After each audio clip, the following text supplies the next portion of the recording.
Sylhet two সুতারকান দিয়ে একটা 6 lane এবং 4 লেনের ওই রাস্তা দিয়ে আমরা মুলিবাজার যাওয়া যায়, ওই রাস্তা দিয়ে দক্ষিণগঞ্জ যাওয়া যায়। অত্যন্ত গুরুত্বপূর্ণ একটা রাস্তা, প্রতি বছর অন্তত কয়েকশো মানুষ মারা যায় এবং একটা বড় পোর্ট এখানে সুতারকান,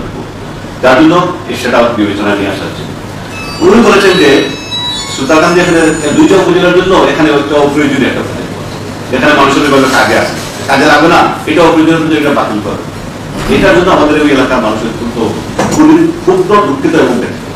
এটা কিন্তু আমরা আমাদের একটা, কারণ আমরা চাই এলাকার মানুষ প্রবাসে প্রচুর বসবাস করে, প্রচুর মানুষের প্রবাসী প্রবাস থেকে মানুষ আমাদের দিয়ে সেটা বলছে। আমি মনে করি আপনার নিজস্ব এই ডায়নামিক নেতৃত্বে বলে আবার আপনার এই প্রজেক্টটা রিভিউ করে আপনি দরকার হলে আপনি একটু নিজে যাবেন, যে একটু পরিদর্শন করে আসুন, আসার পরে আপনি আপনার এটার পক্ষে বা যেটা পান আপনি একটা রিপোর্ট দিয়ে এটাকে আবার পুনরুজ্জীবিত করে এই প্রজেক্টটা যাতে না যায় এটা একটু দয়া করে আপনার দৃষ্টি আকর্ষণ। এটা আমাদের গোলাপগঞ্জ কেন্দ্রের প্রায় কয়েক লক্ষ মানুষের একটা জীবন, আমি বলবো সেটা একটা ভবিষ্যতের স্বপ্ন সবাই। এবং আমরা সবসময় চেষ্টা করি, এখানে একটা প্রজেক্ট ছিল আপনাদের যে শিবপুর মানুষ জায়গা জমি ছিল না, আমি আগে রিসার্চ বললাম যে আপনি জমিটা অ্যাকুইজিশনের ব্যবস্থা করেন, উনি বললেন না অ্যাকুইজিশন আমি করতে পারবো না,